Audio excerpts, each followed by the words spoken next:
these are both the sons of the big males that live out here. And in certain species, you cannot have a young male living with the father because they start to view them as competition, and so they will actually kick them out. It's a natural behavior. It happens in the wild. So these guys are actually going to a new home actually just this Thursday coming up. They're going to be moving to their new area. We found them a great home over in Arkansas. There's big green pastures over there. They're really going to love it. Of course, we're going to miss them, but it is for their own good. Now, while we had them together, though, in this area, they became fast friends. They're actually best buddies now, and they will be moving to the same place together, so they won't be separated. But we felt bad that they were in a smaller area, so you can see we kind of overdid it with the enrichment. So we just gave them tons of toys and stuff to play with so they wouldn't get bored. So again, I'm probably just, this Thursday, these guys will be moving. In order to move them, we are going to sedate them just to make sure they're not very nervous. They're going to kind of wake up slowly in the trailer and then just move to their new area. So hopefully they just won't even remember. They'll just go to sleep and then wake up in a new green pasture. All right, guys, so next...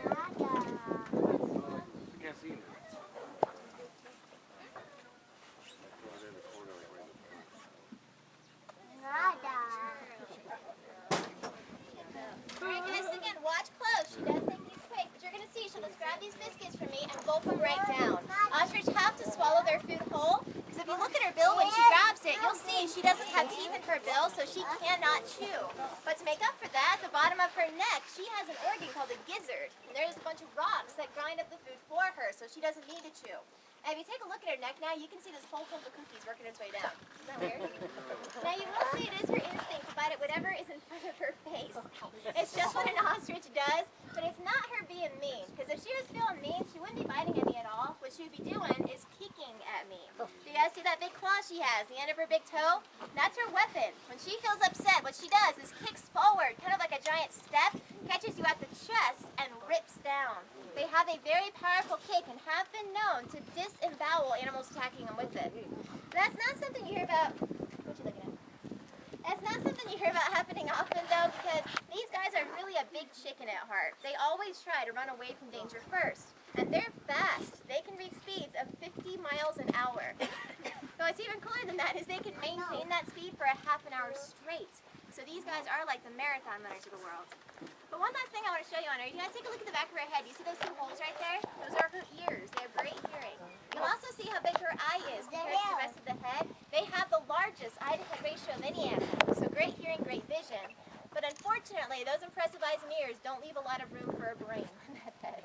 They do have a very small brain, I have to say. It's about half the size of her eyeball. So don't get me wrong, I love her very much. She has a wonderful personality, but they're definitely not what you would call problem solvers. So remember I told you they go 50 miles for an hour, or for a half hour. The problem with that is usually after about 20 seconds they forget why they're running in the first place. It's a hard truth. But the reason I'm so comfortable working with this bird is because I've worked with her since she was practically hatched. She came to us just a chick, was raised around the keeper, so she knows us out here very well and is a very sweet bird because of it, and we love her very, very much. But I'm going to go ahead and push her back in the corner up here because you might notice she's got a pretty sweet setup. She's got a nice shelter with a couple mister systems set up. So we're going to go ahead and push her back in the shade. She probably forgot it was there by now, so we're going to go ahead and remind her. So they're not the sharpest tool in the shed. I didn't think it blew out the... That's all right. I'll get it later. Alright. So if you guys look at that big gate, take a look just 7 feet to the right, and you'll see it. You'll see it in there. Yeah, those eggs were laid by Chili Pepper there, but those eggs are unfertilized eggs. That means there's no baby that's ever going to hatch out of those. That is just like something you would get in a grocery store. Ostrich are just like chickens, so that they can feed.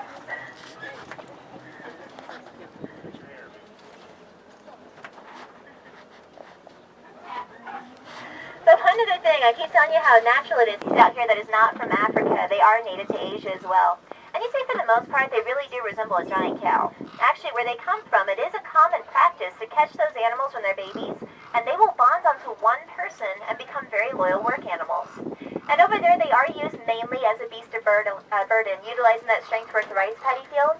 But they're also very popular dairy animals. Happy buffalo over there. And that wallow is deep enough, especially for the babies if they want to completely submerge themselves. And they've been known to do that, sometimes for hours at a time with only their nostrils sticking out.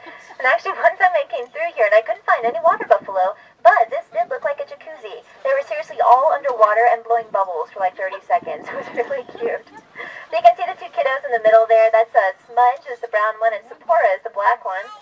The two big adults, the females, are to the left. The brown one is Milkshake. The black one there is Angus. The black medium-sized one on the right side is named Fudge. And also we have String Cheese, the other male that's actually right in the trees just to my left, so you might be able to see him back there. He's the only one not wallowing right now. I came up with the String Cheese name. I'm pretty proud of myself. And as you can imagine, it is a little bit stinky to be in a water buffalo wallow like that. That's because not only is it a great place to lay down, it also makes a great bathroom for him. I discovered that. Yeah, a little gross.